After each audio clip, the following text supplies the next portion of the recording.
Oya mo kí o gba tí àwọn wo ìkànnì Kashmore Media. Ẹ má gbàgbé láti subscribe sí YouTube channel wa Kashmore Media. Ẹ dẹ̀ bá wa share program yìí. Bẹ́ẹ̀ ni ara kékeré kan ni mo tún mú wá. Ó sọ pé ìtanijí kan ni mo mú wá. Ó sọ pé debug kan ni mo fẹ́ debug nípa Ọ̀tani Ọlọ́run, nípa àwọn ọ̀rọ̀ tí ó máa ń sọ tí ó dẹ̀ rí bẹ́ẹ̀ látara pé ó ṣàfẹ́ jà fún iṣẹ́ ìṣe. Àwọn òdẹ̀ ní ṣàbòsí tó bá jẹ́ àwa là ń sọ fáwọn mùsùlùmí kan kí wọ́n dákẹ́ tí wọ́n sì dákẹ́. Táwa rí ìwọ ọ̀kan náà tó wá fẹ́ máa lo afẹ́nú yẹn láti máa rán pé o ní rí nǹkan kékeré kan báyìí ó ti sáré hàn ọ̀rọ̀ yẹn. Kò sí nǹkan tó ní àwa náà láti máa ṣe correction, láti máa debug. Tá a bá debug àwọn nǹkan tó ń sọ á jẹ́ pé a ṣàbòsí nìyẹn tá a sì mọ̀ nípa ẹ̀. Ẹ ká gbọ́ àwọn ọwọ́ tí ta Ọlọ́run tó pa nínú fídíò yìí. Eleha TV ti máa ń bojú tẹ́lẹ̀. Ṣùgbọ́n adúpẹ́ lọ́wọ́ Olódùmarè ní báyìí Eleha TV ó ti pààrọ̀ orúkọ rẹ̀ sí Fákànyìnsọ́lá ó yìí ti sí ojúlẹ̀ kedere tí ó gbáyé ti rí. Láàkọ́ ọ̀rọ̀ mi yóò kọ́ lọ sọ́dọ̀ Eleha TV Fákànyìnsọ́lá gangan. Màá lò lọ́gọ̀ ẹnu. Ọ̀rọ̀ mi lẹ́lẹ̀kejì yóò wá lọ sọ́dọ̀ gbogbo ẹ̀yẹ ọmọ Yorùbá wáyátá àtẹ̀yìn àfáà. Ẹlẹ́kẹta ọ̀dọ̀ ẹ̀yin ìyá wa tẹ́yìn náà ti wà ní orúgbèkùn yìí. First ẹ jẹ́ n kọ́kọ́ ṣàlàyé fún ta Ọlọ́run tí ẹ ń ṣàlàyé fún sáré clear bẹ́ẹ̀. Àkọ́kọ́ ni pé ẹ̀há híhá kì í ṣe ìgbèkùn. Tí ẹ̀há híhá bá jẹ́ ìgbèkùn ta lọ́lọ́run, eégún gbígbé kí ló fẹ́ pè? Bẹ́ẹ̀ ni tí ẹ̀há híhá tó bá jẹ́ ìgbèkùn gẹ́gẹ́ bó ṣe sọ, kí ló fẹ́ pè eégún gbígbé? Kí ló fẹ́ pè ìgúnnú kó gbígbé? Eégún kan bẹ lọ́dọ̀ wa ní Ìsẹ́yìn. Àwọn tí máa ń gbé bóyá àwọn méjì àbáwọn mẹ́sàn-án náà máa ń gbé. À ń pé eégún ẹni eégún alátẹ nínú eégún tó gbajúmọ̀ jù nílẹ̀ Yorùbá léégún náà wà. Èèyàn 7 sí 9 ni máa ń gbé eégún alátẹ. Wọn gbọ́dọ̀ kiri àtẹ̀pà ìyẹn kọ́ mo fẹ́ sọ ṣá. Eégún ṣáà ni. Kí la fẹ́ pe àwọn eégún yẹn? Tó bá pe ẹ̀há híhá ní ìgbèkùn, tó bá yà tó bá wà nínú jẹ̀lẹ̀báàbù tó ń lọ, wọ́n á kí ẹ, ìwọ náà kíyàn. Kí ló fẹ́ pé eégún tẹ̀ ń gbé tẹ́lẹ̀ máa lu ayín pẹ̀lú ẹ̀kún náà máa lu ayín o? Kí ló fẹ́ pè yẹn? So kọ́kọ́ ohun tó kọ́kọ́ sọ yẹn òkọ́kọ́ mọ̀ ọ̀kan tó sọ. Tóyé àná ẹlẹ́ẹ̀kejì Eleha ṣéǹjì kan sí Fákànyìnsọ́lá. Eleha ò kúrò nínú Islam gẹ́gẹ́ bí ìwádìí tá a ṣe. Wọ́n dẹ̀ bọ́ jẹ̀lbáb torí health condition wọn ni. Ó wá rí bẹ́ẹ̀ kò rí bẹ́ẹ̀ Allahu alam. Ṣùgbọ́n tí wọ́n sọ yẹn làwa gbàgbọ́. Eleha táwa dé mọ̀ èèyàn kan ò tí kó bojú. So tí ó bá ṣi èèyàn kan ò lè tí kó ṣi. Decision wọn ni tí wọ́n make ẹ̀, wọ́n ò dẹ̀ make ẹ̀ láti join bóyá ìṣẹ̀ṣe bí wọ́n fẹ́ ṣe ìṣẹ̀ṣe yín no. Má ṣe ọ̀rọ̀ yẹn gbọ́, má sọ̀rọ̀ ẹ lọ sóò wọn sínú gbèkùn. Tó bá wà ń gbèkùn ìgúnnú kó inú kí ló wà? Ìwọ náà ṣáà lọ sí ọdún eégún kiri. Àwọn ọdún eégún tó ń lọ inú kílẹ̀ wà. So yẹn jẹ́ Parọ́ fún yín pé tẹ́ bá ṣetán àti kúrò ní gbèkùn yìí nǹkan báyìí ló ṣẹlẹ̀ sí yín, báyìí ló ṣẹlẹ̀ sí yín. Mo fẹ́ kẹ́ fi ti Eleha TV Fákànyìnsọ́lá mo fẹ́ kẹ́ fi ṣàríkọ́gbọ́n. Láàkọ́ kí n bẹ̀rẹ̀ ọmọ láti gbọ́ ìgbà bẹ̀rẹ̀. Kò sí Eleha TV Eleha kọ́ ló máa kọ́ fi jẹ̀lbáàbù sílẹ̀. Ó kàn lè níhùn lójú àwọn èèyàn kó dẹ̀ wà surprise bí àwa yìí náà ó wà àwa surprise because nǹkan tó fi wà surprise pé Eleha náà ni ó kọ́kọ́ jẹ́ àkọ́kọ́ Eleha tó gbajúmọ̀ tí wọ́n ṣe Yorùbá Nation. Àwọn náà ló jẹ́ láàkọ́ jẹ́ká pé àwọn ni àkọ́kọ́ Eleha tó gbajúmọ̀ ní online nílẹ̀ Yorùbá níbí. So tí wọ́n bá wá bọ́ hijab sílẹ̀ jẹ̀lbáàbù sílẹ̀ so ó ṣe wá lè mọ̀ látà pé wọ́n bọ́ sílẹ̀. So má sọ nǹkan tí o mọ̀ ní agbọ́n yẹn. Ó yá kàn sí. Sọlá mo kí yín o mo lù lọ́gọ̀ ẹnu torí pé ó nira fún èèyàn ní tẹ́ ẹ ṣeun èmi ò rẹ́ni tó ṣe rí. ẹ ò rí rí ni. ó nira fún èèyàn kéèyàn dé èèyàn àkọ́kọ́ tí ọ̀kọ́ sí ẹ̀yàn kan rí. ìwọ ló rí rí wọ́n pọ̀ dáadáa níbàdàn yín bẹ́ẹ̀ wọ́n pọ̀ dáadáa. ẹgbẹ́ tó ṣe rí òsì ṣùgbọ́n pọ̀lọpọ̀ àwọn tí ń ṣe tó ṣe rí wọ́n daṣọ bò ayé ò gbọ́. torí ẹwà àtijọ́ tí Islam ti dé tí wọ́n ti gbé àwọn ìyá wa mọ́ra wípé àfà ọkọ ò ní bojú òun mọ sí júlẹ̀ káàkiri yóò mọ fóbìnkì yóò mẹ́kù yóò dàbúyàwó ẹ̀ lórí nínú ilé. ẹ̀kú kọ́ etí tégúnlẹ̀ kú. ọkọ ò ní bojú o tó ara mú kínní ó bò lójú yóò filẹ̀. ara àwọn àlébù tó wà ní ìbòdì lójú ni pé ó ti fún ìyàwó téèyàn bò lójú èyàn ti fún ní òdiwọ̀n iṣẹ́ tó lè ṣe èyàn ti fún ní gbèdéke ó ti ní irú iṣẹ́ tó lè ṣe ó ti ní limited iṣẹ́ tó bìnrin téèyàn bò lójú lè ṣe. jẹ́ wá bọ́ọ̀sì brain yẹn níbi àtijẹ àti mu kò sí ṣàlẹ́yìn tí ẹlẹ́yà lè ní tẹ́ni tí òun ṣe ẹlẹ́yà ní òní tó bá rọ pé àwọn kan wọ́n ń ṣe alábàárù pẹ̀lú ẹ̀hà ordinary person náà ń ṣe àbárù pẹ̀lú ẹ̀hà forget tó bá ní àwọn kan yan gàrí pẹ̀lú hijab ordinary person yan gàrí pẹ̀lú hijab àwọn kan ń bẹ̀ẹ̀gẹ́ pẹ̀lú hijab mo tún bẹ́ẹ̀ sọ́nà bí tó sọ́dé ni o ordinary person náà ń bẹ̀ẹ̀gẹ́ pẹ̀lú láìlo hijab ṣóyé tó bá débi ń pẹlẹ́yà ibi ń pa àwọn ìyàwó tiyín náà ṣóyé ìfẹ́ kó gùn fẹ́ máa mú wá ṣókíṣókí ni. ìkejì gẹ́gẹ́ ni pé gẹ́gẹ́ bí Fákẹ́yìnsọ́lá ti sọ lára àwọn ìdí tó yẹ kó wọ́n lọ sí ojú ní pé ǹjẹ́ gbogbo àwọn tó ń bọ̀ lójú ǹjẹ́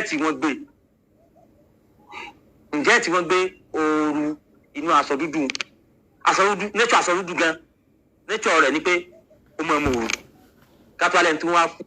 níbo ló ti kà yín nìwé pé nature aṣọ dúdú máa mú o ṣé wọ́n ní òwú tó fi wọn aṣọ dúdú ó yàtọ̀ ni kí ló ń ṣe náà má sọ̀kọ̀ tó mọ̀ náà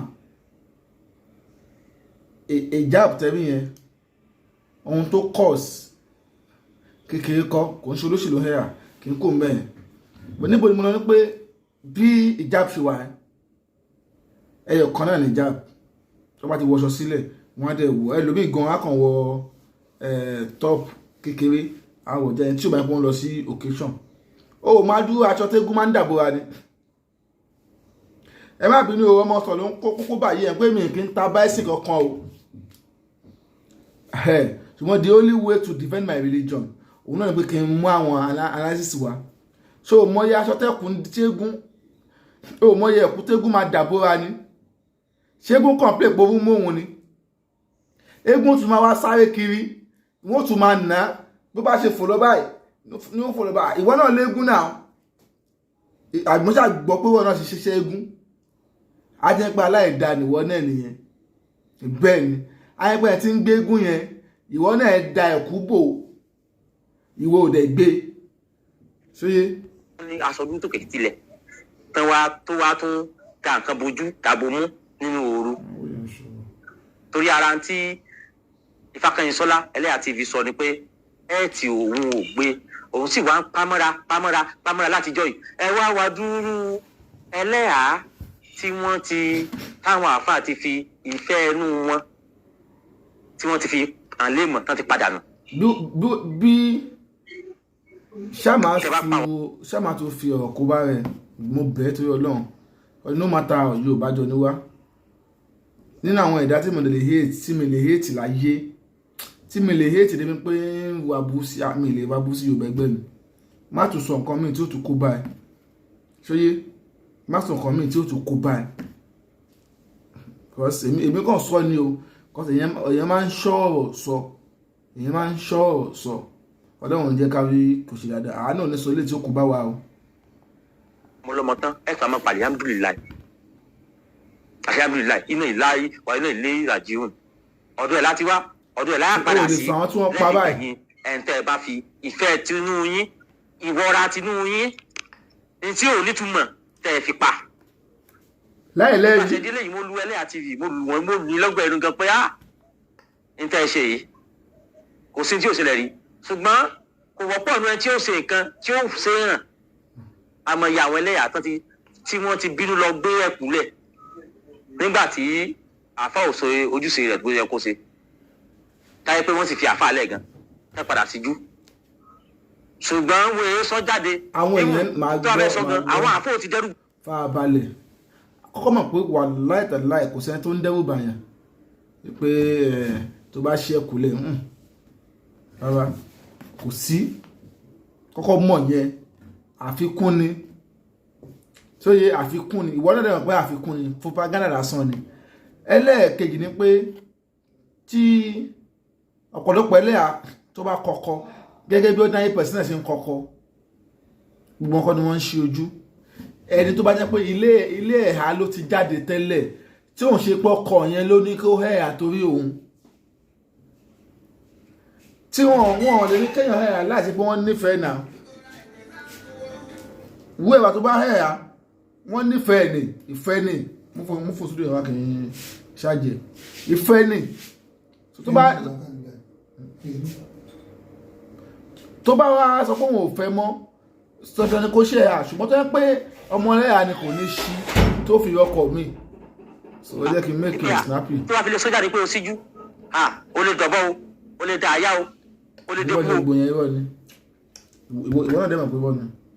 ẹ wá dúró àwọn tí wọ́n ti sọ bẹ́ẹ̀ fún tán ti fi dẹ́rù bà èyí ni tí mo fi lu ẹlẹ́yà TV Ìfakànyìnsọ́lá lógo ẹnu pé ọmọbìnrin tó lọ́kàn ni ọmọbìnrin tó lọ́kàn ni tó lè pinnu pé kíní yìí òun ó ṣe nǹkan kò sì ní sí òun ó sì ṣe wọn pe gbogbo ẹ̀yin ẹlẹ́yà yòókù tẹ́ ti wà ní ìgbèkùn tí ẹ ti rí Fákọ́yìnsọ́lá nìsín nígbà ò síjú kí ló ṣe ẹwà tí wọ́n bò pamọ́ mọ́ láà pé síjú nìsín ẹwà wo iye àwọn aláàánú bí wọ́n ṣe dìde sí tí wọ́n ti wọn ò rójú rẹ ǹjẹ́ lè ṣàánú rẹ gan gbogbo àwọn ọmọbìnrin wa. farabalẹ̀ owó ni mẹ́kà ìyàwó ni mẹ́kà tí ó sọ pé owó mẹ́kà ṣé ó bojú tí wọ́n fi ṣàánú ẹ̀ àwọn èèyàn pọ̀ bẹ́ẹ̀ tí wọ́n ti ṣàánú tí má ṣàbòsí náà àndẹ́lẹ́yà èmi ò gbọ́ èmi náà ní o má ṣì mí gbọ́ o níbi tẹ́lẹ̀ àrí kó ẹ̀sì tí wọ́n béèrè ẹ̀pù fún ọ̀dọ̀ yín ni wọ́n béèrè ẹ̀pù fún àndẹ́lẹ́yà dẹ̀ ń sọ pé àwọn ò ṣe kinní yìí lóòótọ́ wọ́n tọrọ owó tàdé rí kò dẹ̀ sẹ́ni tí ò lè tọrọ owó ẹni tí ò ṣíjú náà tọrọ owó wọn ò dẹ̀ tọrọ owó ní ọ̀dọ̀ ẹni ọ̀pẹ̀sì lọ́dọ̀ àwọn fáǹsì wọn ni lọ́dọ̀ àwọn ẹlẹ́tọ̀ wọn ni wọn ò dẹ̀ tọwọ́ bá anybody lápò fún mi lówó ní dandan. Are you getting my point? Wọ́n sọ pé ẹ̀ẹ̀tì àwọn ni ò gbé.